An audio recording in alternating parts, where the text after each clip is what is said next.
11, I think. Oh boy, that makes me 10 feel or 11. 10 or 10 or 11. 11 years ago, we started together and we were both frustrated by the process and what we felt to be some, I guess, inefficiencies in the system.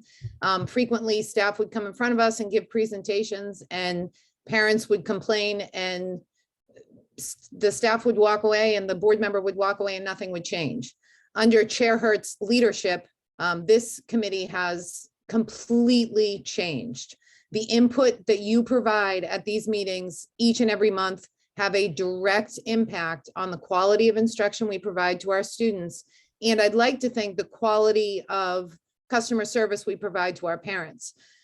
The beautiful thing about this group is that when you offer criticism, you offer it kindly.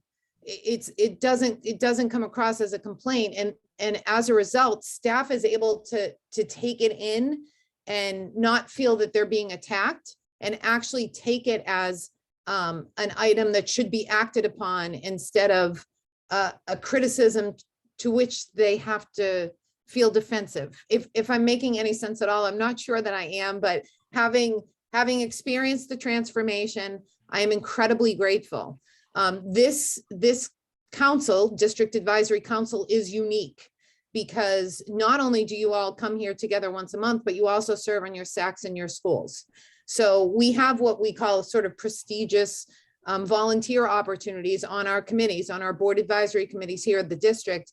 And the level of commitment you all have to make to serve on this council is really double that of a typical committee member because you're serving at your SACs and then you're serving downtown or virtually on the DAC. And to add a third layer to that, you have your executive district advisory committee, which is your leaders, your leaders from each of the levels and your chair Hertz, who come together yet again once a month to determine what subjects are appropriate and how it is appropriate to sort of present those topics and gather feedback from the larger group. So that's yet more time that's given, and you guys are volunteering your time. And I want you to leave this year knowing how deeply appreciated you are, because we talk about parent involvement in education all the time.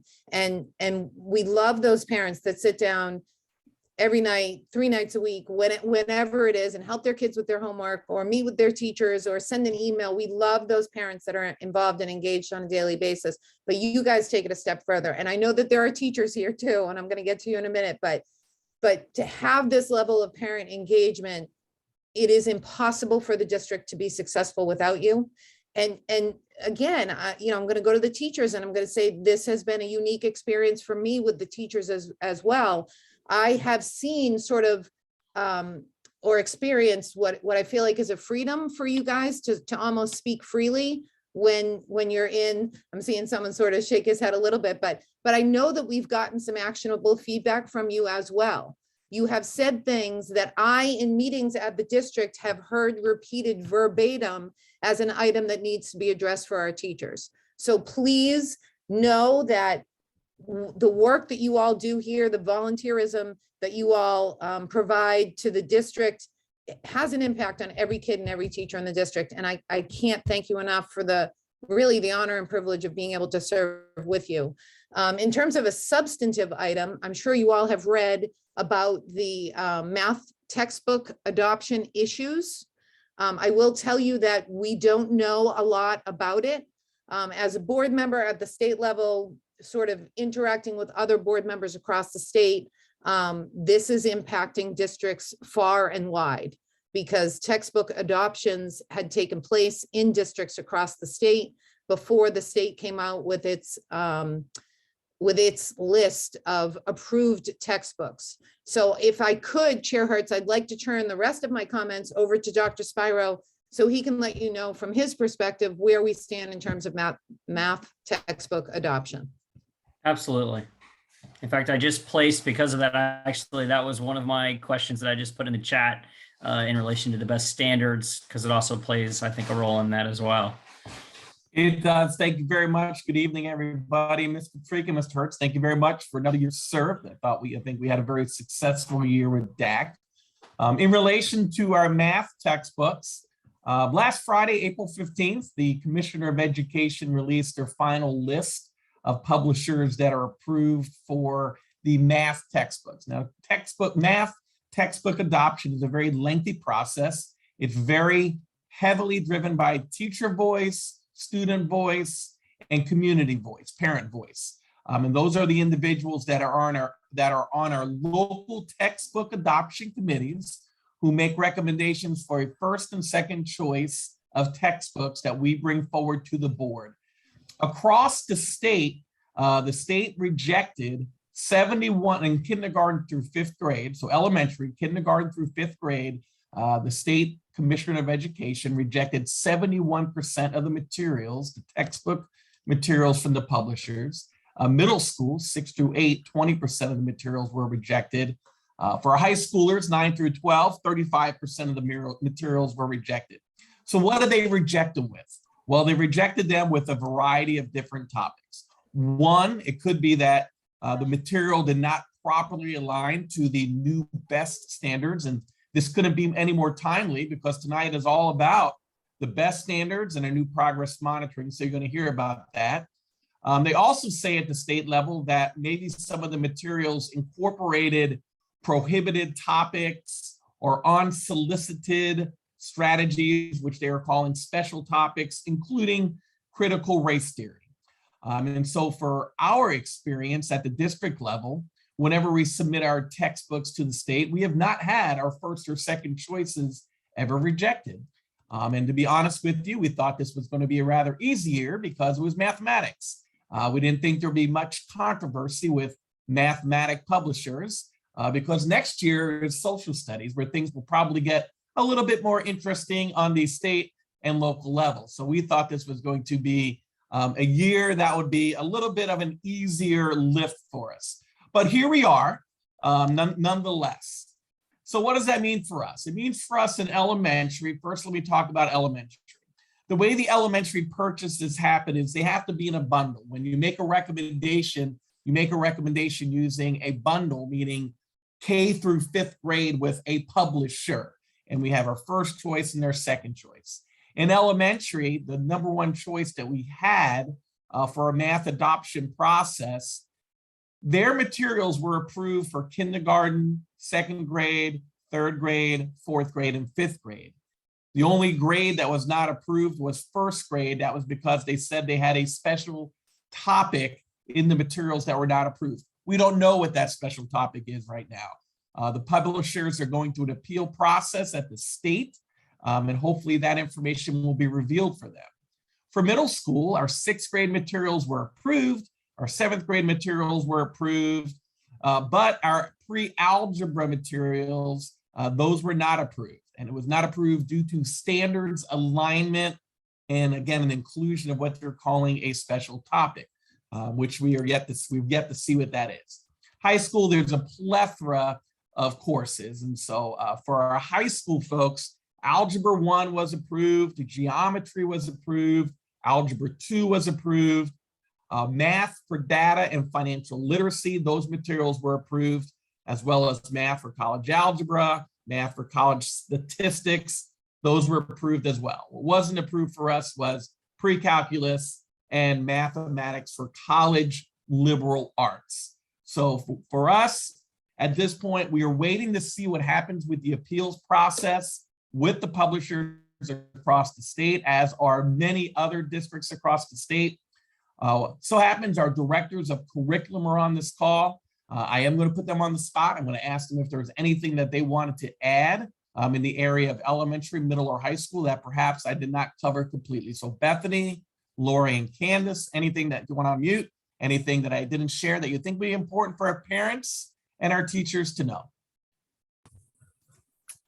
The only thing that I would add is that in most, well, at the secondary level in middle school, the second choice of the committee was approved across the board. So we still would rather wait for the appeal, as we would like for the teachers to have their first choice. But in the event that does not happen for pre-algebra, we can go with the second choice or we can go back to the committee if they want to stay with one publisher and go with the second choice across the board. Thank you, Lori, for middle school.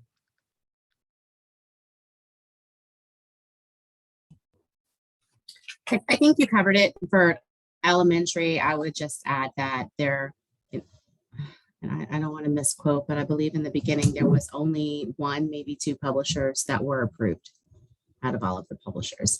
I do know that I think it was 71% were not approved. And so we did also have a second choice, as we always do through textbook adoption. But as Dr. Spiro said, neither of our top two choices were approved. However, they do seem to be moving pretty quick with that appeals process, as we just received notification that one that was not previously approved is now on the approved list. So we're very hopeful that that appeals process will go through quickly. Thank you, Bethany. Candace, high school, secondary?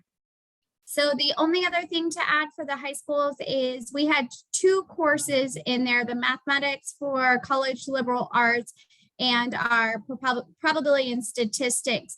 There were only two books that were bid. The state did not choose any of those. So as you just heard about middle school, their second choice being able to be picked up, those are two courses that we are looking into.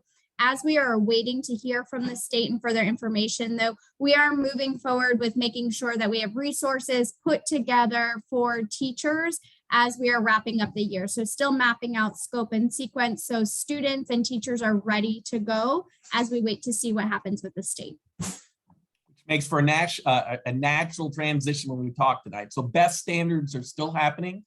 We've begun the transition to best standards. So regardless of the approved materials and not approved materials in front of us, we're going to be ready as we transition into those new standards. So, Ms. Patrika, that is the update of where we are right now at the math textbooks. Thank you very, very much for that. You provided much more information than I had, and I really appreciate that. My last comment is if I could ask you all to go off mute and give Chair Hertz a round of applause, because he has just been a phenomenal leader of this group in the time that I've been involved with it. He's going to be leaving big shoes to fill at some point in the future, not immediately.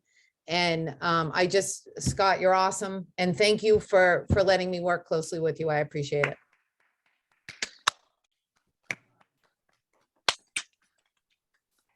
You see all those claps, Scott? Well, thank you very much. I haven't been doing this a long time and have expressed that I'm not going to keep doing it in perpetuity. I did try to talk to some of the executive board members if there was someone else interested in being chairperson next year, and they all asked me to do it again, though I will tell you we have Ken offered to do it the year after. So I am starting to create an exit plan here, because I don't intend to be the chairperson of DAC in perpetuity. My kids will be graduating and it's be time for me to move on to other things.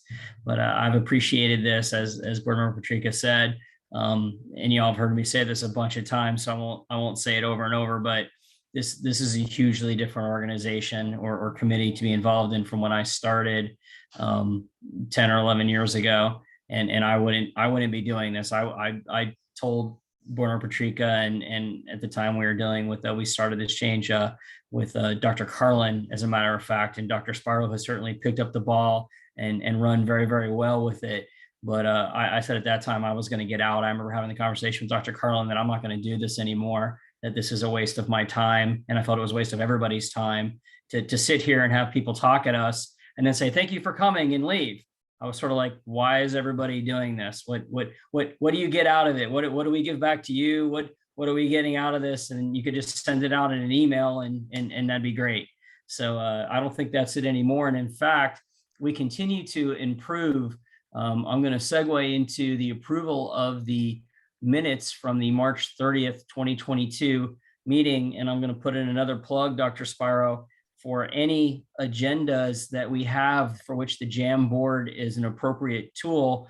Clearly, these questions are really that were laid out here, that each one has a detailed response from the breakout feedback.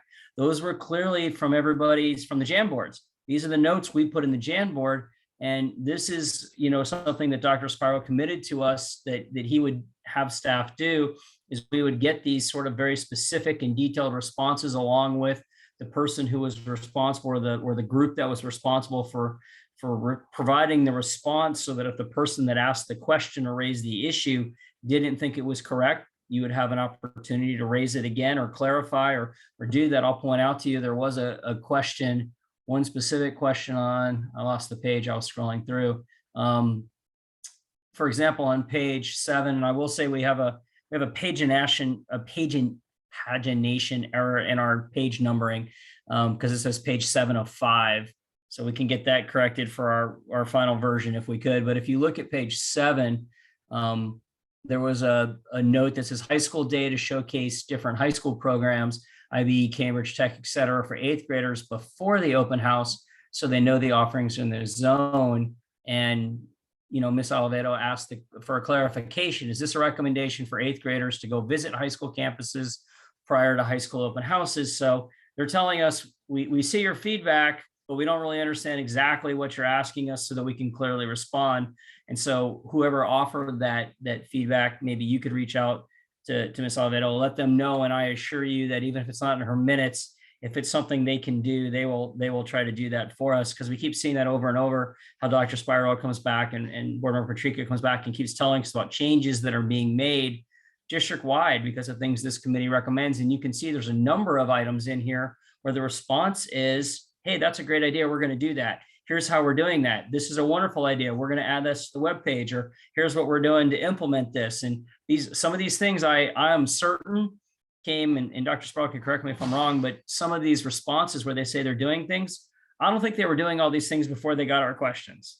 So he's nodding yes. So realize, even where they say they're doing this wasn't a, hey, we were going to do this anyhow. It's, we provided feedback and they said, hey, that's a need that DAC identified, and here's how we're going to respond to it. So I want to reiterate to all of you as we get to our last meeting, you know, continuity does matter. I noticed that many people, when they first get on DAC, don't contribute a lot, don't say a lot. They listen and they occasionally contribute. And as you do it for a while and you start to understand how the whole process works, people do seem to open up more and contribute more and more. So I'd encourage everybody that's involved to come back and do it again next year, whether it's for your school or if you go to the next, if your children move on and you're affiliated with a different school and you know, urge to be the SAC representative to come do this. I think it's great. And, you know, doing it really matters. So with that said, unless someone has a particular comment or change, or if someone wants to provide that clarification on the issue I raised for a minutes, I would happily entertain a motion to approve our minutes. Mr. Hertz, I can elaborate on that question you raised. I think what they were looking for, if I remember the question correctly, was for schools to do a presentation at the middle schools for the 8th graders to showcase the programs that are available at each school before the open houses, because the open house process can become very tiresome and you try to get to every school and sometimes you can't make it. So they're looking to kind of trim down the open house process by seeing those programs the children are interested to prior to going to those open houses. So the schools can come out, showcase the program. Here's what we offer. Come take a look at us on our open house on XYZ date. And would that be during the day for the kids, or, you know, is that for the parents? What are you guys thinking? During the day for the kids, almost like an assembly type piece where you have all the 8th graders assemble and each school can give a presentation of what they offer. Great. Thank you. I'm going to add that. Thank you. And with that said, Mr. Wahlberg, were you also intending to motion to approve the minutes? I certainly will motion to approve the minutes. And can I get a second? I'll second it. Mr. Miller, thank you. George Miller is our second. And do we have any discussion or need for any changes or corrections besides what's been pointed out? Only thing I would add, as we're giving accolades, this is Erica Grimm's, her last DAC meeting and also her last week with the school district of Lee County. She's moving on to the private sector. And so I want to thank her publicly for all the work that Erica's done. Those notes are not easy to work and rework and to gather people to answer those questions in what we try to be in a timely fashion. So publicly, I want to say thank you to Erica. You are greatly appreciated, and thank you for the work with DAC. Absolutely. We definitely have appreciated your work, Erica, and all that you do to keep all this running smoothly. And certainly you've had to support the unequivocally the largest committee or council that the district has. And I know it's a lot of people to wrangle. And plus, as Board Member Pacheco brought up, we have those extra meetings, and then you chase me to do my quarterly reports to the board. So there's a lot going on there, and we really appreciate all that you do. With that said, anyone opposed to the approval of the minutes, say nay.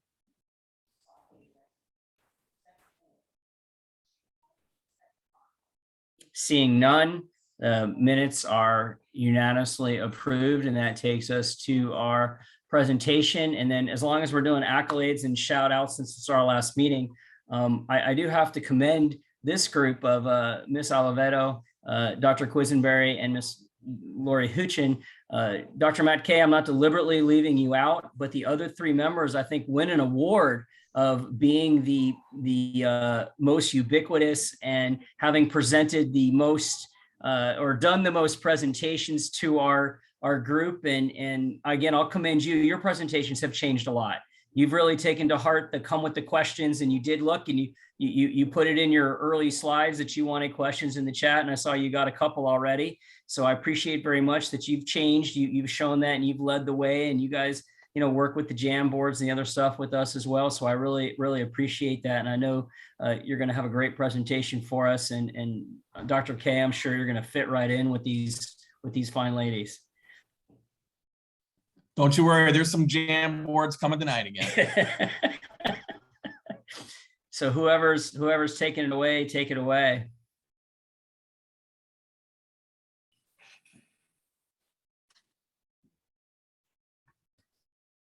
Good evening. That is me. That is going to start the presentation. I am Bethany Quisenberry, as you just said, and I am the elementary director for curriculum and instruction. I'm going to go ahead and introduce the rest of the group, but they'll introduce themselves as well whenever it gets to their part of the presentation. But we also have Miss Lori Houchin, who is the director of middle school curriculum and instruction, Miss Candace Oliveto, who is the director of high school curriculum and instruction, and then also the wonderful Dr. Matthew Kay, who is our director for accountability research and assessment.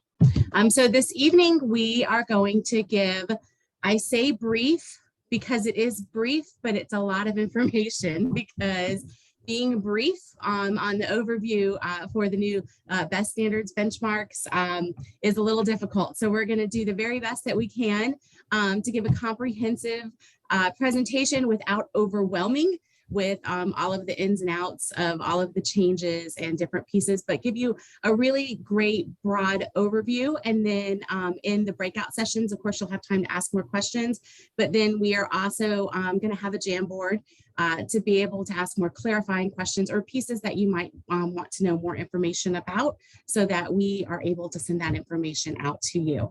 So in the presentation, as he mentioned, you saw that in the chat box, and I saw some of you were overachievers. You had already began to ask your questions or put in your expectations. If you can just take a minute and go into the chat box and type in your expectations or goals for tonight's presentation. What is it that you really would like to know about the best standards and the new FAST assessment?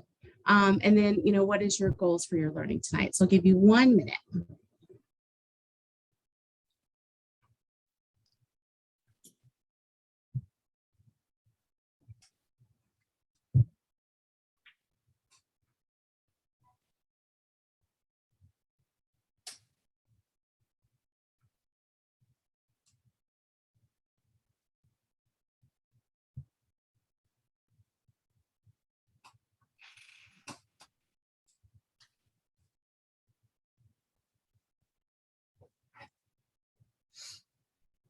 So I see, how will the teachers be trained?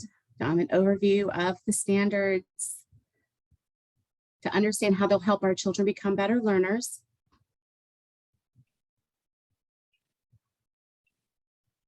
How is impacting the new, oh, it went away, the new curriculum. Another one for how teachers will be trained. The new platform for progress monitoring. Thank you. And we will have much more time. Go ahead and keep putting in your expectations and goals so that we're sure that we meet those expectations and goals throughout our presentation. Yeah. And now just a brief implementation timeline. So we, of course, are currently in the spring of 2022, but in the winter of 2021, we really began to give the professional development, optional professional development for our teachers, actually in the elementary world, because in fall of 2021, the best standards were implemented for K-2. So for ELA, they did it in a structure where it was implemented only K-2 for fall 21-22, and then moving into next school year for fall 2021, moving into next school year, fall 2022, 3rd to 5th grade, 3rd to 12th grade will have the best standards for ELA. But so now in the spring, we are continuing our optional professional development in both ELA and in math, K-12. And then we're also in the process of writing our new curriculum. So because beginning next school year, the standards will be changed for all of our grade levels in ELA and for math, our amazing curriculum team is rewriting all of our scope and sequence, instructional guides, and all of our resources to ensure that we are meeting the needs of the standards. And then this summer, because as many of you asked, how are we ensuring that we're providing professional development for our teachers? We are very excited that we are having a huge summer series conference. We already have over 1,000 teachers that are registered to attend during those dates. And the focus, although there are many, many trainings being offered, the focus is our best standards trainings. And so the teachers will have multiple opportunities in small chunks to begin to be acclimated with the changes in the standard. And then writing that new curriculum, of course, will continue throughout the summer. And we engage school-based teachers to help us with the writing of all of those new resources, as well as we ensure that we vet those new resources with our teachers as we move into the following school year and they're implemented. Then moving into fall of next school year, the best standards will be implemented into all of our classrooms, and we will of course continue those professional development opportunities, and that is when the fast progress monitoring assessment begins. Now I'm using a lot of acronyms, so I'm going to tell you, as I should have done at the beginning, the BEST stands for Benchmarks for Excellent Student Thinking. And then FAST stands for Florida Assessment for Student Thinking. So of course, in education, we have to use acronyms. So we call them the BEST standards and the fast progress monitoring. And then moving into the spring of next school year, we'll continue that professional development, and that fast progress monitoring continues until the end of next school year as well. So now I'm going to turn it over to Lori Houchin, and she is going to go into detail for our ELA changes. Good evening, everyone. So in the chat, I put the guidebook so that you can have access to it. And as I go through, if you look in the right-hand corner, you'll see the page number in case you wanted to flip to that to see that in more detail. And of course, you'll get this presentation later, so you can dive through even more deeper than we're going through tonight. But in this guidebook, they give you the K12 progressions, and then they give you clarifications for each benchmark at each grade level. They also provide some examples, and then they give you more detailed information about what the text complexity is, what for certain grade levels, there's certain time periods that they will be reading informational text and literary text out of. They also have a civics literacy list. And then they go over things like skills like text features and text structures. There'll be a section on the writing requirements and so forth. So the guidebook is, it's kind of the first time that the state has really kind of put out a book like this that houses all of the information. Usually they're all separate documents. So in our trainings that we've already started and that will continue, we use this guidebook quite a bit. And we will be delivering these to the people in the summer series, but eventually we've ordered one for every pertinent teacher. So for every math teacher and ELA teacher in our district. as well as administrators, because it'll be a key resource for training purposes. So the first big thing that changed is, if you're familiar with the standards over time, is that sometimes math and language arts, their coding looks familiar, but sometimes it doesn't. And it certainly does not match science or social studies. So the state wanted to get the coding systems similar. So they changed the coding system for BEST so that it matches more what you would see in science and social studies. So you'll still see that the subject code is the same, except for now it's ELA instead of LAFs, because we are no longer using those Language Arts Florida standards. The grade level stayed the same. The strand stayed the same. So that lets you know if it was informational text or if it was reading or if it was writing. The cluster is now considered the standard. This is going to be the hardest part for teachers because we're not used to calling clusters standards. And now the standards that we are using now are now called benchmarks. So I know we catch ourselves all the time saying standard and we mean benchmark, and we may get it in the next couple of months when we say it more frequently. So this is the biggest change, and you'll see that on page 9 in that resource book. Another change is that many of the standards are benchmarks that you see below were actually standards recently, like cite evidence to explain and justify reasoning. That was actually is a current standard right now. So these expectations are benchmarks that are always going to be in play. So they're never going to be tested separately. They'll be tested and taught in kind of a cluster with other benchmarks. And so you'll see that these are things that they feel that all students should be able to do and demonstrate. And so they always want these benchmarks in play when we're instructing students and when students are executing assignments.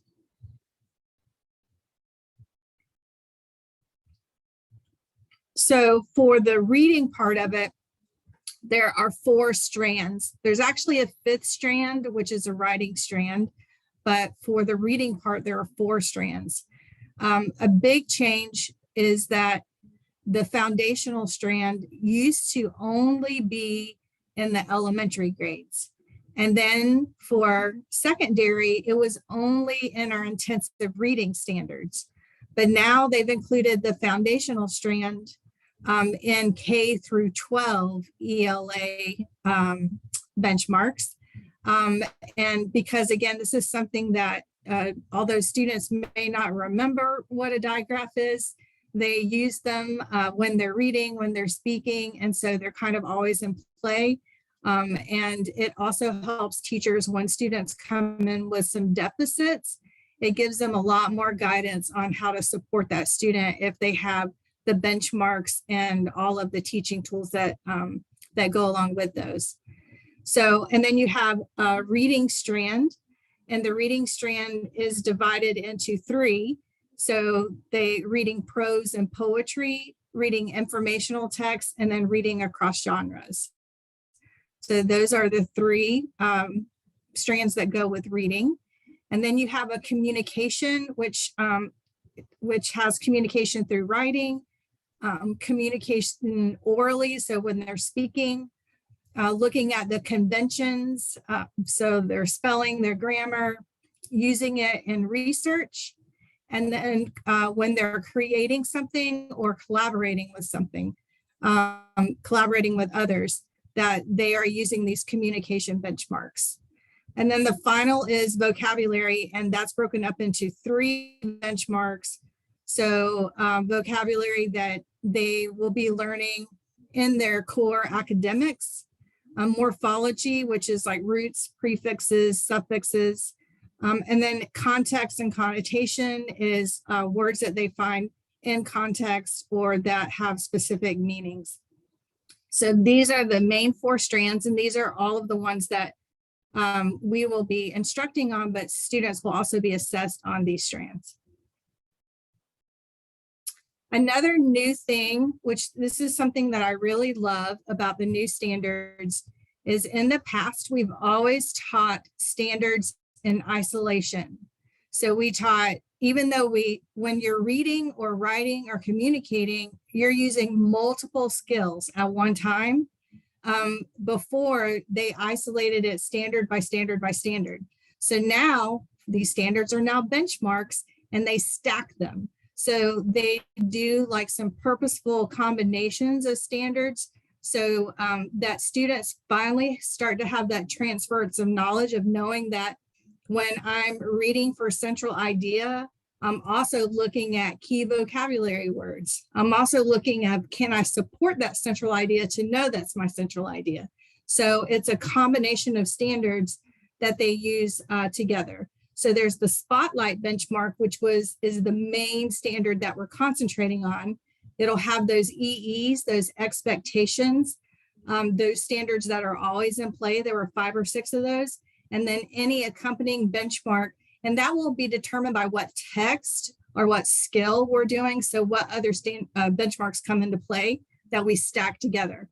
So students will kind of understand that it's more of a process and not a standalone skill. Another big change, this is kind of going back actually when I first started teaching, there was a 50-50 split. So what we were teaching all the way through the high school level was 50 of informational text and 50 of literary text.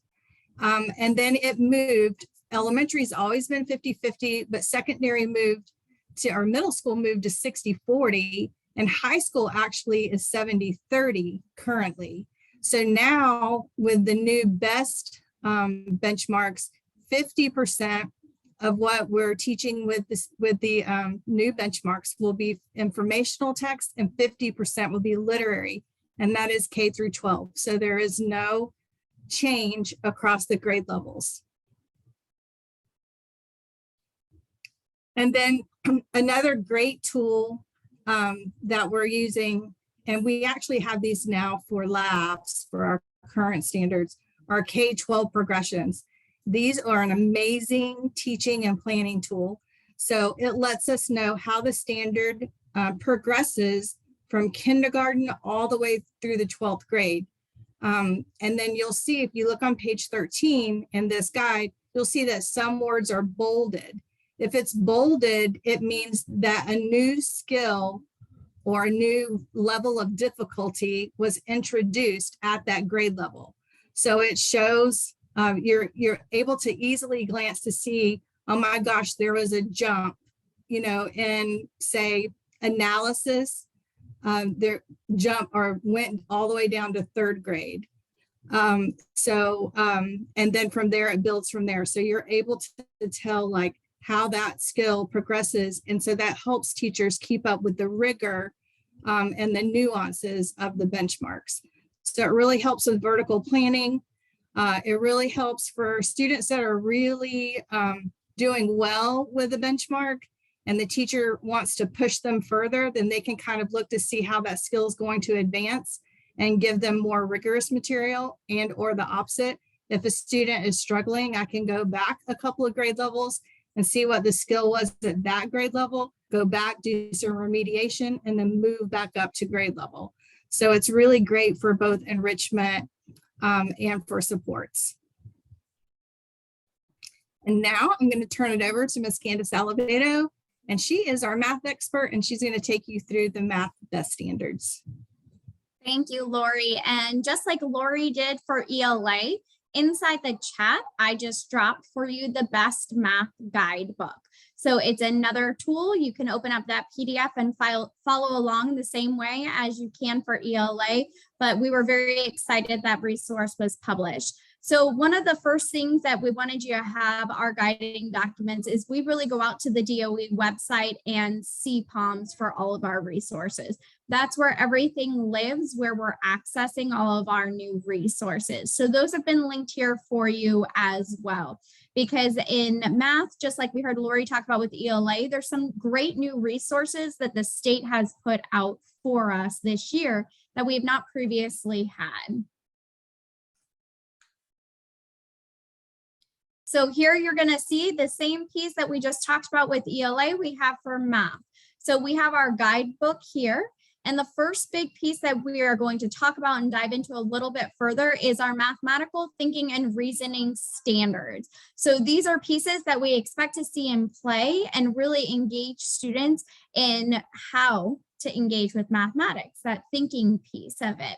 There's also standards that grade levels have clarifications. A lot of times with our previous standards, they were very wordy and it left a lot for teachers to have to dissect and pick apart.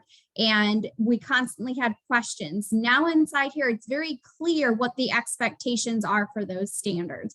And then in the back of the book, a lot of times in mathematics, our standards are like a spider web. They interconnect from grade level and across content areas. So you're going to notice there's a lot of pieces that are K12. There's a K12 glossary back there. There are specific formulas. So now teachers are able to see how is the work that I'm doing with my students impact the students in future grade levels, but also for families, what does this look like from year to year as they're progressing through the standards?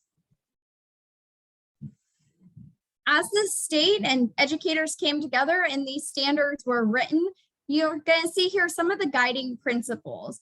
And there really was an ask for clarity. So some of the biggest changes that happened here is a lot of times parents would say, I don't understand how to do this new math. There's all new strategies in there and it doesn't make sense. There's so much more specificity now. There's also practicality. There's a lot of real world problems in there and it's been simplified. So if your biggest takeaway when it comes for mathematics, it's this right-hand column there. So hopefully what our families are feeling and the message to take away from here is that math will be in a terminology that families can understand and we can utilize to best support our students. The next slide is going to be all about our coding scheme. So math and ELA for the first time in a very long time aligned. So you heard Lori talk about it, that sometimes we match and sometimes we don't. So you're seeing the same change in the coding scheme. So previously we had math, which stood for Mathematics Florida Standards. Now we just have MA for mathematics. So that's the first piece of the coding that's going to change there. The next part is the grade level. So that was the same. But now instead of a domain, we have strands. And on our next slide, we're actually going to talk about the strands that go through K12. We've also moved, instead of a cluster, we have a standard. And just like Lori said, we are retraining our brains to say benchmark. So benchmark now is that small piece. That is what we're looking at. So instead of saying standard, you're going to hear us say benchmark a lot more. So with the math standards, one of the biggest changes that we're seeing move forward is we now have 4 major strands that go across K12. Our teachers for the last several years when Common Core came out and then when we had Florida standards, there were standards that started and stopped, and it made it very hard to have a vertical alignment between K12 and mathematics. Now here we have 4 strands that are in play all the time. We have our number sense and operations, algebraic reasoning, geometric reasoning, and then data analysis and probability. What you'll see is that there are lighter shades to some of these. So if I look at number sense and operations, that goes K12, starting in 1st grade, that lighter blue is where we pick up fractions. So you'll notice this for each of our areas, those lighter shades match that top. Obviously, calculus, that one's its standalone down there. And then at the very bottom, as we started the conversation, is we have those mathematical thinking and reasoning standards as they span K12. Just like Lori mentioned with the EEs and ELA, these for mathematics, Bethany started it. We like acronyms. These are called our MTRs, those mathematical thinking and reasonings. They are in play all the time. And in the guidebook, They appear on pages 8 through 11. And it really breaks down, what does this look like inside of the math classroom? So when we're talking about assess the reasonableness of solutions, what should you be hearing inside of a classroom? What's the conversation that should be taking place between the teachers and the students? Well, that's laid out for us in the guidebook. The state has also provided the second bullet that's there, and you guys have access to as well, are some look fors. So as we're walking and talking and sharing best practices with teachers, nothing's left to surprise anymore. Inside of math classroom, here are some best practices and those look fors of what we would expect to see students doing and how teachers are facilitating. This is a brand new document that we've never had before with any of the other standards. And this is called the Big M document. So it's on the FLDOE site that we started on, but it has everything that vertically aligns K12, but then also horizontally aligns within, let's say, the 3rd grade curriculum.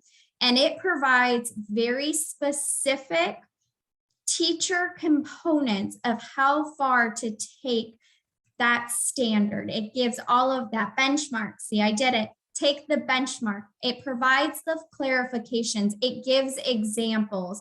So when we're talking about teachers and having to relearn or understand where these shifts are, because content has moved in math.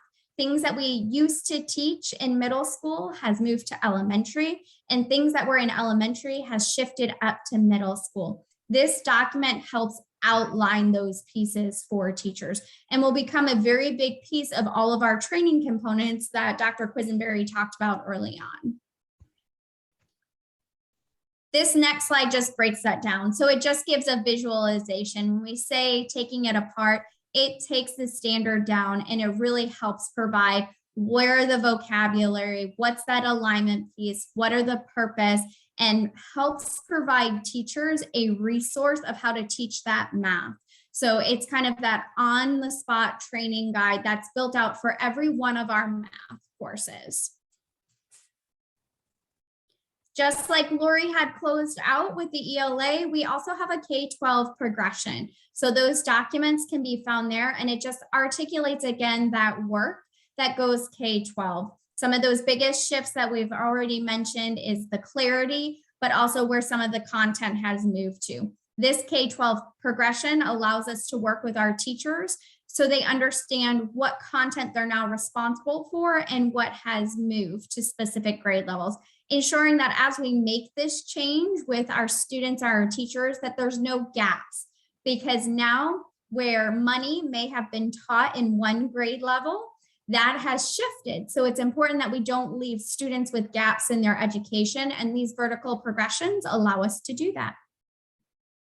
And with that, I'm now going to turn it over to Dr. Matthew Kay, who'll provide an update for us on the progress monitoring that pairs with these new best standards. All right, Candace, thank you. Can you give me a thumbs up if you can hear me? All right, good deal. So good evening, everyone. My name is Matthew Kay. I'm joined here with my team, Aaron Gronenveld and Kim Sass, and we're gonna spiral back to the progress monitoring piece that the state has been promoting since the fall. So the curriculum team did a tremendous job giving a very thorough overview of the best standards. And so I want to kind of talk a little bit about the statewide progress monitoring and what we do know so far, and then some of the things we don't yet know from the state level. So what we do know is that there will be 3 assessments for these standards for grades 3 through 10 ELA and 3 through 8 mathematics. The first assessment will be within the first 30 days of school, and then the other 2 will be throughout the school year, probably a midpoint and then toward the end. We also know the platforms. These will be online secure browsers. They'll be browsers that the schools are pretty familiar with already. So there's going to be some rollover internal knowledge at our schools of how to administer these. And then a lot of the other tests that we're accustomed to are going to remain in place. So I know it can get a little bit confusing in the semantics, but end of course exams, for example, will remain in place. So these assessments, the progress monitoring, they're applying to our ELA and math, but we have still our civics, our US history, our biology, science exams. Those will remain in place. Also, our advanced courses like IB, advanced placement, Cambridge, these are elective courses that students select to take, so they'll remain in place as well. Of course, SAT, ACT, PSAT, a lot of these traditional assessments. So these are replacing our FSAs for those curriculum standards. A lot of the other assessment pieces will stay in place that our schools are accustomed to. Again, I want to go back to what we don't yet know and what we're still waiting on. We just had an assessment call with the state yesterday. And as you can imagine, we're all eagerly asking the questions that we want to know. And so we're doing the best we can, being patient, but we also are definitely very interested in some of these details. So we know the first one will be within the first 30 days of school. The second and third, we do not yet have statewide windows for. The state does not provide us those windows. And so we're still waiting to hear on that. And we want to know when we're obviously using that in terms of our internal planning. We also aren't exactly sure on when the results will be available. We know it will be in a quote timely manner. What timely means from the state's perspective is something we're still trying to clarify and get more specificity on. And then how those assessments will be used to determine student levels. What we mean is a lot of families are now familiar with these traditional achievement levels and things like, level 1, level 2, level 3, 4, 5, how these things will all be related in terms of an accountability model. We're still waiting to hear back more on that from the state. Okay, and then Bethany, on to the next slide, please. Back one there, Bethany. There you go. And a couple other notes that are common when we're going out to schools and trying to dialogue with our teachers. These are replacing the required assessments statewide. What I mean by that is they're replacing the FSAs, the Florida Standard Assessments. The state's going to now require progress monitoring each quarter. Of course, the district schools, we still do our targeted formative assessments. These are things that help teachers and schools really understand specific needs of students, standards related, et cetera, very targeted and specific needs. Those will still be incorporated as well. And of course, as we learn more from the state, we're also being very conscious and responsive to our school and student needs, and we're going to incorporate that as well. So as we learn more, we'll also be responding as well with that. And then we'll expect to learn more, especially over the summer. So I will be candid, and my team here, and Dr. Spiro can probably affirm, we ask the state questions almost every day. They probably get kind of tired of hearing from Matt Kay and Lee County about these questions, but we are obviously waiting to hear more. The state right now is very focused on the spring assessments for this year. So this year's FSAs do matter. That's something I would definitely point out and reiterate, is that while we might be looking at next year's assessments tonight, this year's assessments matter. And so our students need to take this very seriously, and they are not canceled. So right now, the emphasis of the state in our conversations is on the 2022 assessments that we're working through right now. We plan on finding out more in our assessment meetings and trainings over the summer. And of course, we will communicate them as soon as we get information in a variety of our communication formats. Okay. And so I think Bethany or the chairperson, whoever goes to, I think we go back to community input. So I can wrap that up for us, Dr. K. So on the slide here, before we go out into our breakout rooms, much to how we started this evening, is really not that you guys have heard that high level overview. What information do you feel like is pertinent to parents? So many of you being parents on this call, you're representing your schools, and going back as we are thinking about how to share out with our families, what information is important for them, and then how should we be sharing that out as we make the transitions to not only the best standards, but also that progress monitoring piece that Dr. K talked about. So once we're in our breakouts, that's what our Jamboards will be focused on, because you heard our training is just now taking place with our teachers, and we're rolling it out to them this spring and summer. So next would be our families. So with that, I will turn it over to Mr. Hertz. All right. I mean, I don't know if before we go to the breakout sessions, perhaps this is also grade level targeted, that it's not appropriate for general questions. I don't know if we would want to take a couple minutes just to see if we have any general questions before going. Go ahead. Yeah. So for us, our group, we had that discussion with our group, and our preference was, because we have a large team here, to do the level, break out to a level, and really use our Jamboard and our teams that are here. We have representatives from our curriculum team as well as the assessment team, because we know that there's probably going to be a lot of questions, but most of them probably very specific by level. So we wanted to make sure we maximize that time. So if we could do it by level, I think, and then at the end when we come together, might be able to answer some of these whole group. Let me just say one thing before we do it, then please make sure that in each breakout group, we have somebody authorized, one or more people authorized to screen share. I know that's one of the little hitches that we've been working through. I apologize for not mentioning that before the meeting, but I know we've had some issues where we didn't, sometimes we have a breakout group without a presenter that can screen share for everybody. All right, so with that, I think Grim and folks take it away. Yeah, I think we're ready. So we'll see everybody back here soon.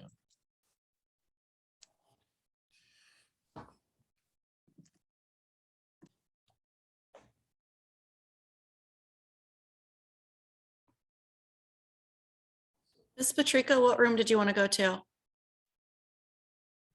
High school, please. Thank you, Erica. Of course. Dr. K, where did you want to go? Sorry, I'm going to go to high school, and then Kim will go to middle, and Aaron will go to elementary. You got it.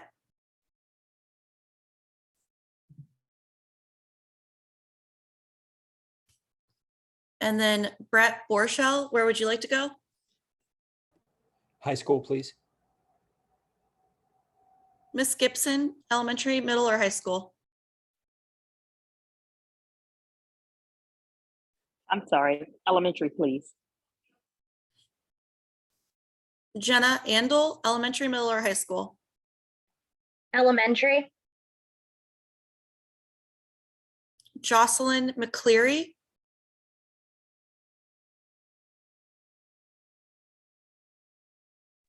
Hang on, I'm sorry. that's okay. Oh, high school. I'm High sorry, school, high school. not a problem. Yes, thank you. I'm joining, okay. Melissa Gardner, do you want elementary, middle, or high school?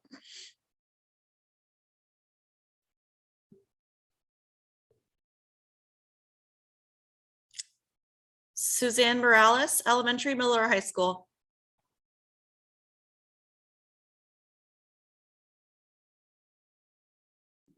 Kim, did you not get assigned a room yet? It said elementary on my invite. If I could be middle school, please, instead. I'm sorry, Kim. No worries. Yeah, let me change you.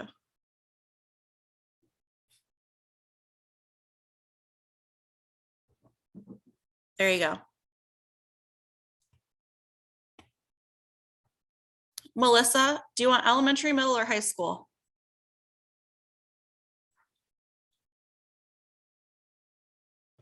Elementary. And then Susan Morales.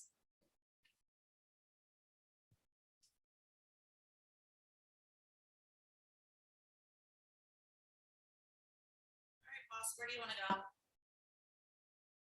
go? Actually, Yvonne's here, so let's take care of her. I already signed her. She was signed on twice. Okay. If you would send me to middle school first, please. You got it.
Hey, Erica, Chris Patrica here. Could you throw me into middle school, please? Yes, ma'am.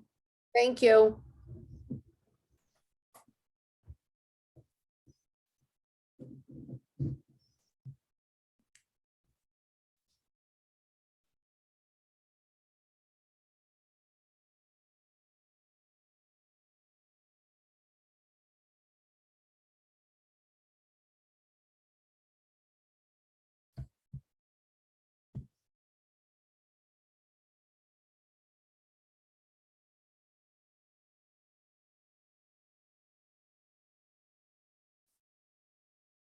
Okay, we're not gonna hang out with people we don't know, but we're still gonna hang out with our friends.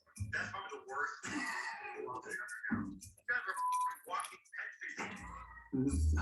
Look, tell your mom we're thinking about her and Mike Bone. We'll talk to you soon. Yeah, thanks, man. You just stay safe, bro. He's not wrong, but I don't know. He hates germs, but he also like hates being stuck inside. Me staying in and being good makes all this go away sooner than it would. I don't think it's sooner. I think this is just the beginning. No, yeah, obviously next week there could be development, but I'm legit worried. Well, look, I mean, I have really, really important meetings in New York in 2 weeks, but cancel that trip. This is uncharted territory. I can't say that enough. There's no easy fix here. Yeah. It's up to us, like, how risky we want to be.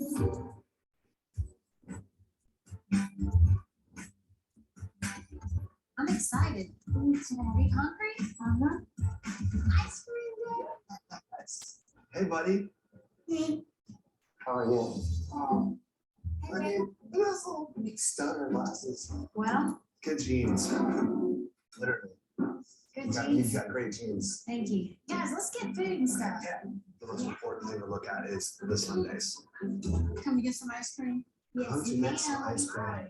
And more, to be honest. All Yeah. right, we have some specials. Do you have a corn dog on that? Sure do. And that comes with an ice cream for the kids now. Perfect. What would you like? Cotton candy. All right. I'm gonna go with the hot fudge cake. Absolutely. And can I get the Gold Digger Sunday? All righty. That's what Patricia wants you to be. I know it hurts Austin's feelings that Patricia thinks he's not good enough for me. You don't have to pay for this, I got this. but he really has nothing to worry about.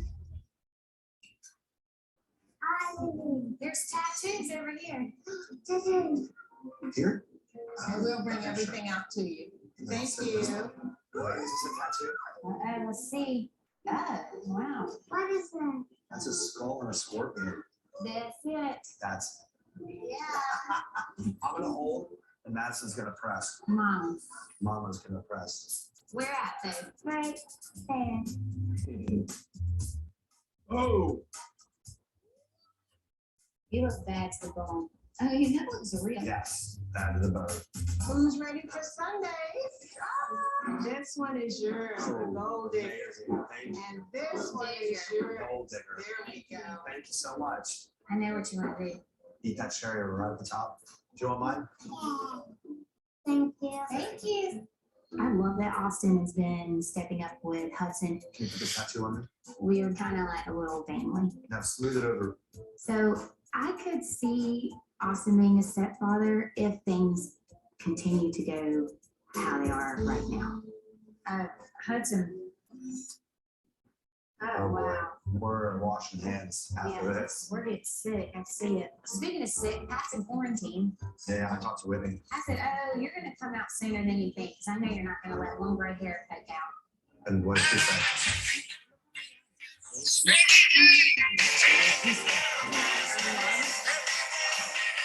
Oh, dang.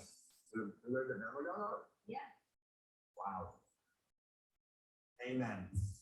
Whitney said that they were going to be in hiding for 2 weeks minimum.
Erica, can you put me to elementary, please?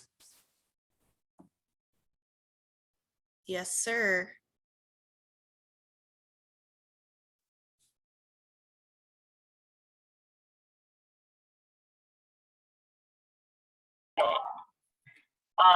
Erica, could you please put me in high school? Yes, Sorry, I'm having some Wi-Fi issues. that's okay. Transform in some way.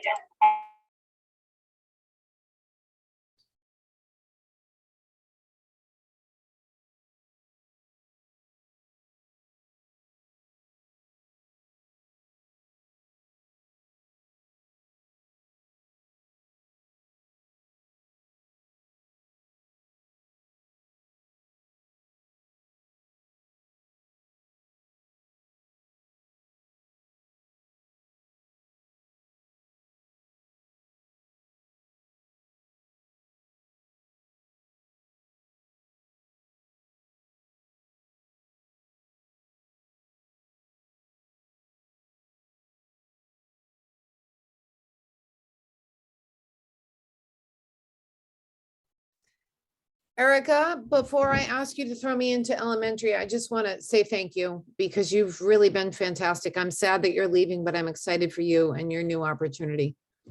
Oh, thank you. I appreciate it. You're awesome. You rock, and you're Oh. going to do great. Oh, thanks. Thank you. Yeah, of course.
And high school, please.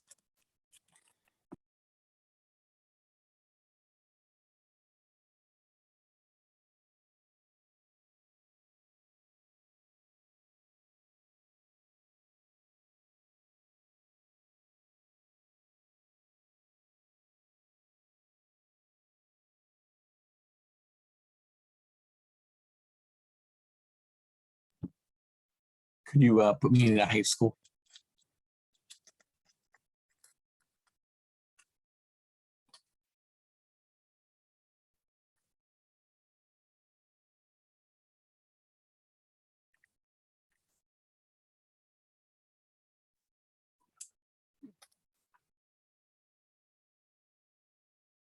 Erica.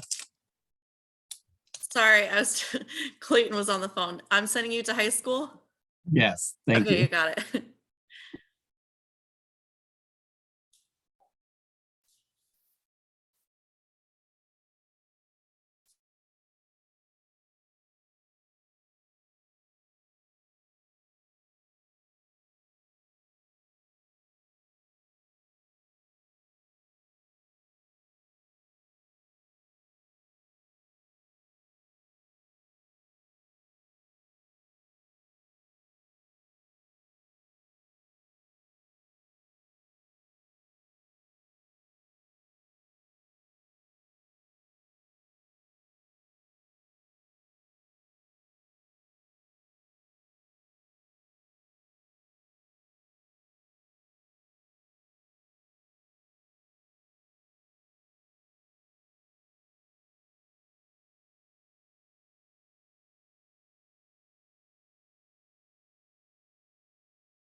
So since it's our last meeting of the year, I'm going to totally mix it up and have middle school go first. Living on the edge, I see. There you go. There you go. They never get to go first. They're always in the middle. I tried to switch between elementary and high school, and I just thought that middle school is always in the middle. So why not have them go first? Well, I have a very competitive team, so we'll see. This Marin team sets the bar high. Aw, that's so nice. It's like being the middle child, but being excited about it. Okay, we were still talking when we got thrown back into the big group. So we had some good discussions in the middle school group. For the first question, what information is pertinent to parents? Oh, hang on, I gotta make my screen a little bigger here. Give me a sec. Something happened to my screen here. Okay. Information that's pertinent to parents. We talked about it being important to let parents know that the new benchmarks are designed to be more specific and also accessible to students and educators and parents. It would also be pertinent to share information that pertains to the stacking of the standards and what that means. And how that's the same and different from what we do now. We talked about that a little more in depth as well. And then also how the differences are going to impact the students. The second question, how can this information be shared as we make a transition to the best standards with progress monitoring? School websites, of course, as well as district websites through email, school messenger, having a quick little briefing on this at open houses and on curriculum nights at school when school gets started. We also talked a little bit about linking information to the best standards to some sort of communication before each progress monitoring period in terms of which standards have been covered up to those progress monitoring periods. And then also adding that stuff to different banners on the school websites that are easily accessible and right there in front of parents as they hop on the district website or school websites. Did I miss anything, Lori and Linda? Talked about sending things home in the elementary. They have their Friday folders, and we talked a little bit about possibly doing just little blurbs from the teachers usually have their own class newsletter, and so just a little blurb in there about the standards they were covering.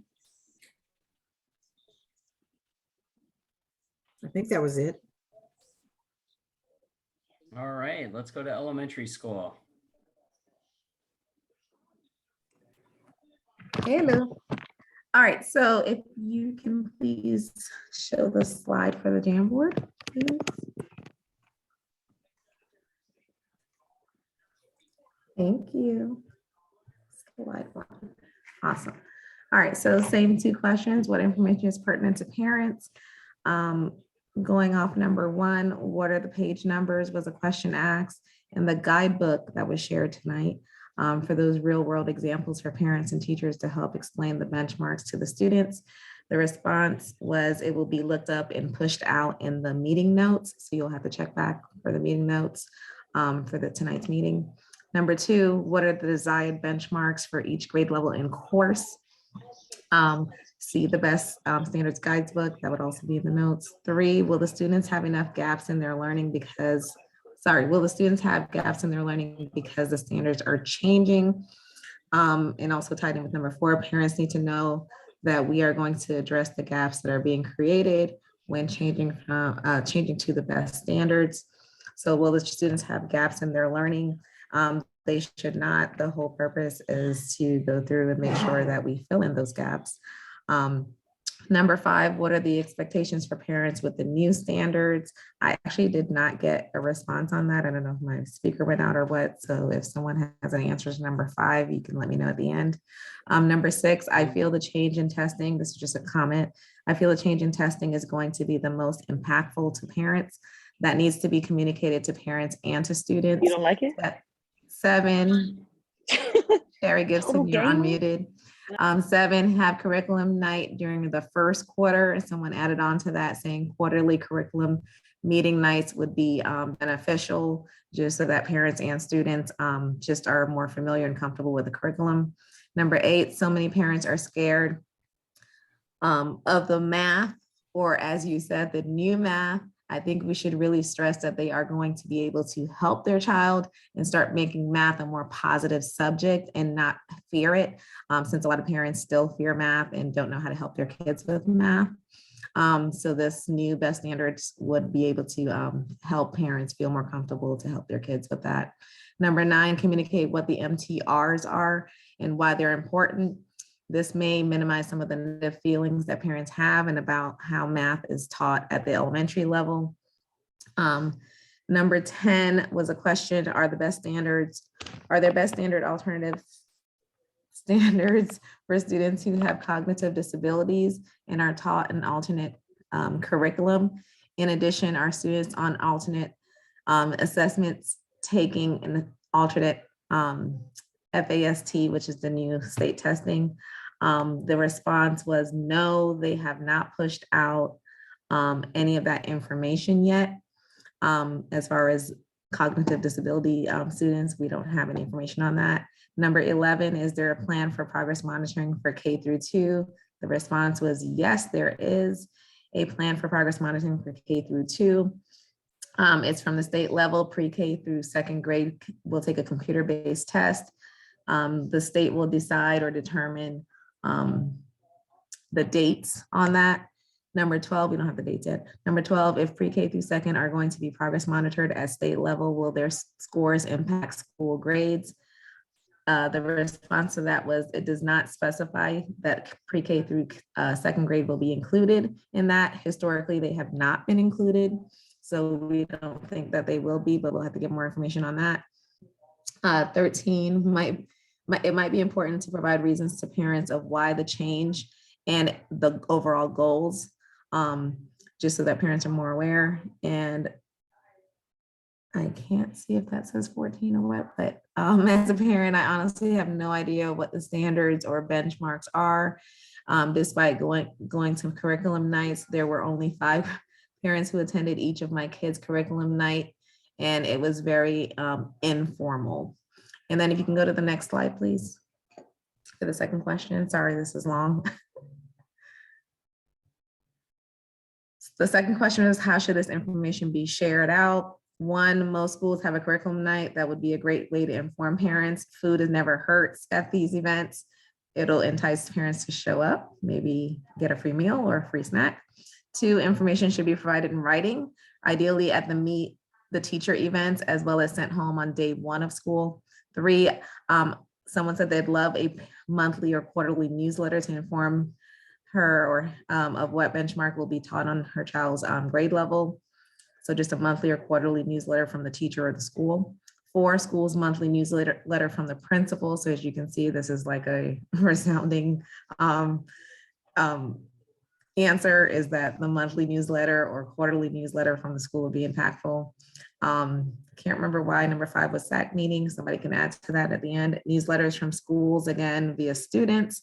And lastly, a district blog or vlog regarding benchmarks might work. A quick TikTok type video explaining the benchmark and what mastery looks like, since we are now with all these apps, everybody has a phone and is doing TikToks and into that. So maybe the kids and even the parents will be more likely to watch a video like that or get more from a video like that or a platform like that. Anything anyone wants to add from our little session that I forgot or missed out on? I just real quickly want to say too, thank you to our administration, our school district reps who have been helping with our breakouts, because they do a great job in jumping in and answering our questions. So thank you very much for all that you do. I concur. Thank you. All right, and that will bring us to high school.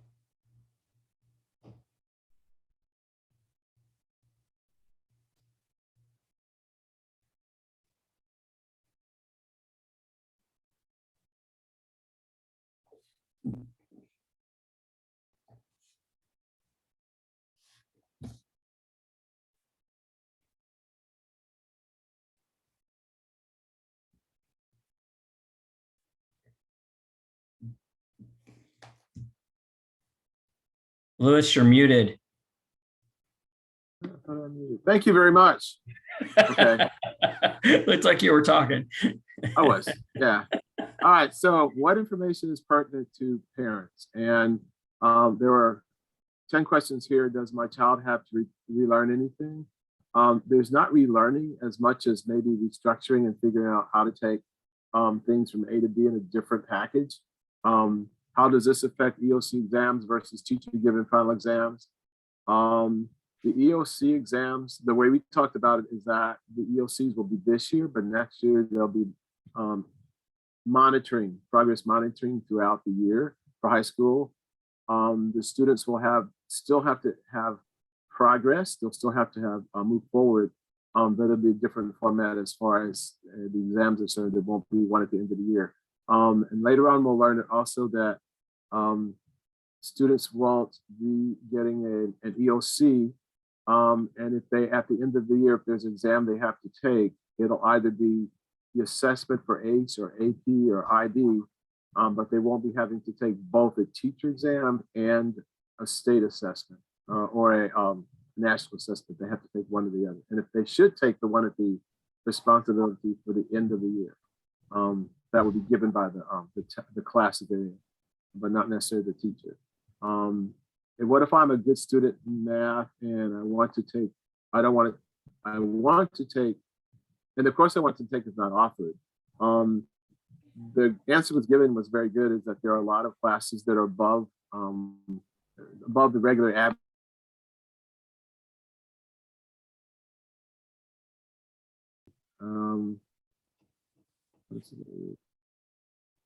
Thank you.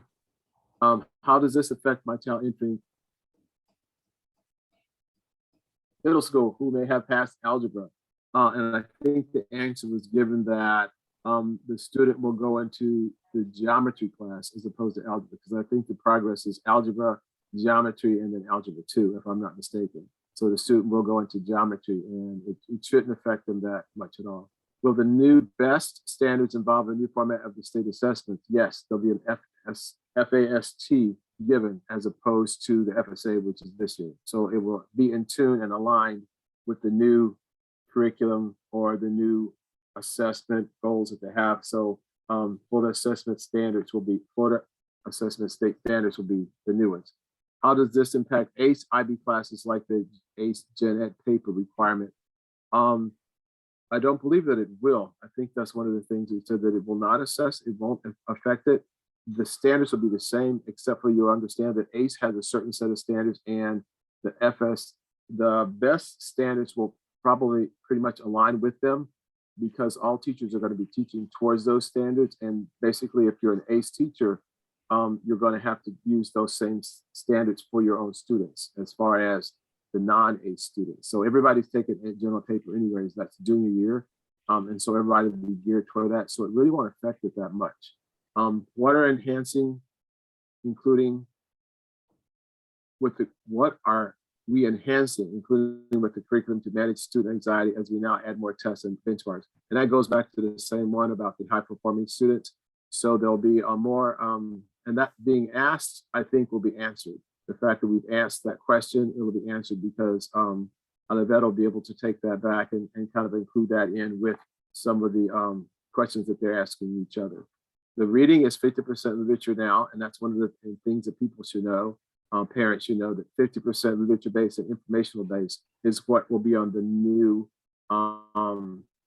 BEST standard. So right now it's more 75% informational and 25% literature, and now it's going to be 50% literature, 50% informational, used with historical context. So I think that's going to bring back reading, because students are reading much now.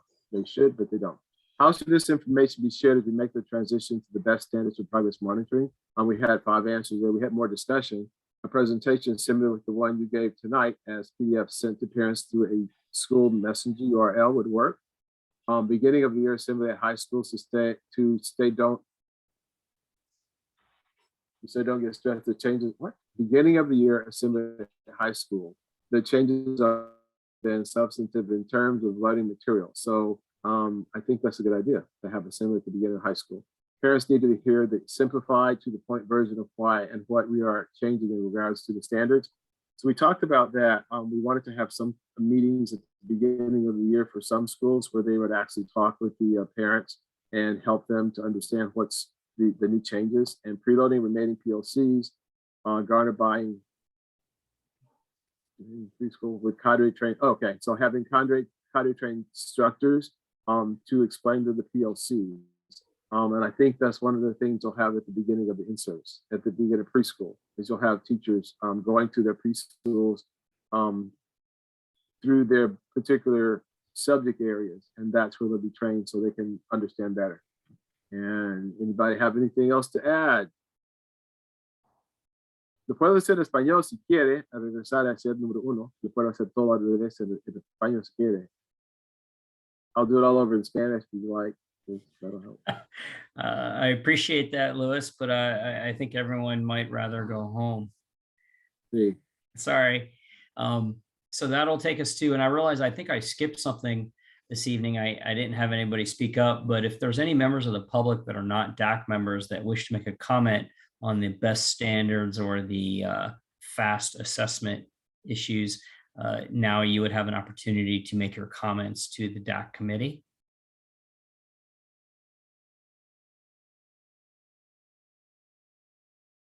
Seeing none, that would take us to good of the order. I will comment, or Dr. Sparrow can comment. I don't think we've officially set the first DAC meeting for next year, but we are working on doing those dates, and certainly that'll be pushed out through the schools. So if anybody can continuing on next year and come back, and again, I hope lots of people have enjoyed their experience on DAC and want to do this for more years than I did. Please break my record, and you'll get that information through your school principals, whoever's hosting the first SAC meeting for the schools, and we will make sure to encourage all of the schools to have their first SAC meeting prior to the first DAC meeting. I know that was an issue this year coming on, that we had some schools that didn't have SAC representatives yet for our first DAC meeting. So I'll make sure, as Dr. Sparrow seems to communicate with me over the summer, I'll make sure to remind him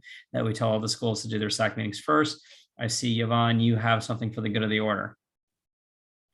Yes, I just want to make sure, unless I missed it, along with our wonderful changes that I'm very, very, very excited about, we're still going to stay on board with, I believe it was called the quality points that we talked about for the students at the secondary level, where, similar to college, where they're going to get like anywhere between like 4 points as an A and 3 points as the B, right? So that's going to stay put, right?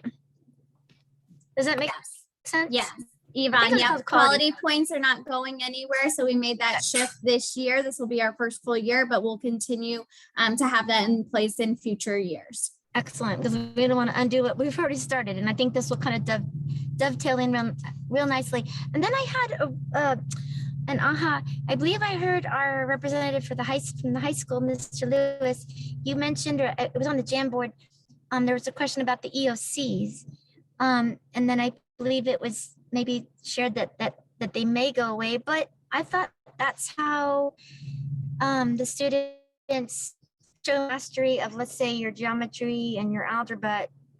They got to pass C, and then that's part of their graduation requirement.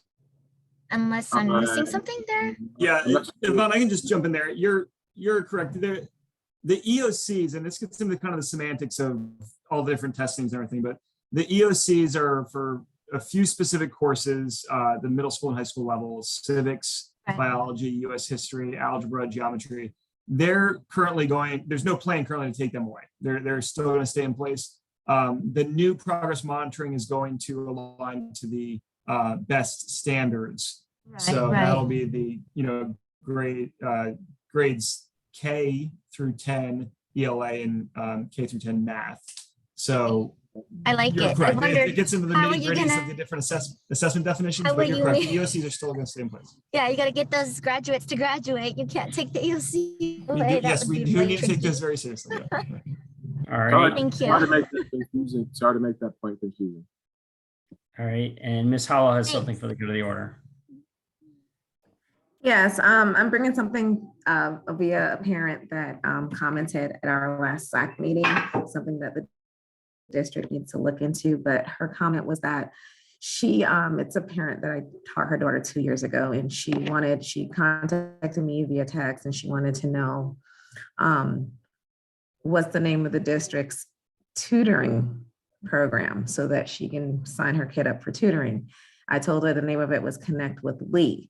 So then she texted me again, and she brought it up at our SAC meeting this past Thursday. She said, I was trying to find that information. I could not remember that it was called Connected with Lee. Can you please let the district know that on the school district's website, which is leeschools.net, when you click on parent portal, it comes up with an alphabetical list, which is very helpful for parents, it being alphabetical. However, unless a parent specifically knows that the tutoring that is offered for free to all students in our district is called Connect with Lee, if they don't know that name, Connect with Lee, they don't know it's filed under C for Connect with Lee. She wants to know, can the district please add under the T, tutoring, maybe in parentheses, Connect with Lee, or under online, even have it like in multiple places. So under O for online free tutoring, something so that a parent like her that can't access someone to ask them can actually, because she texted me after hours, and I was able to give her at least a name so she can try to register her kids, since it's open like 3:30 to 7:30. But again, just to let the district know that if they can add that to the parent portal, something under T for tutoring and also online tutoring. Thank you. Yes, that's literally the feedback we're looking for. So I saw a number of our team members make some comments in there, and we could put it in there multiple ways. That way parents can access the information, whatever convenient to them. That's an easy fix. And so we'll be able to do that immediately. Thanks, Grace. And she said her daughter absolutely loved the tutoring that was provided. I didn't catch the teacher's name that helped her, but she said it was a Zoom session and it was perfect. And her kid got a 90 on the test. So Love it. Thank you. That was our only county event should Connect with Lee. So thank you. All right. So this is our last meeting of the year. Looks like many of us will be back. I was convinced to agree to come back. So barring anything unforeseen, I'll be back next year as well, at least for the first meeting. And unless you all choose to elect someone else as your chairperson. And everybody have a great summer, and we will see you next year. Thank you, everyone.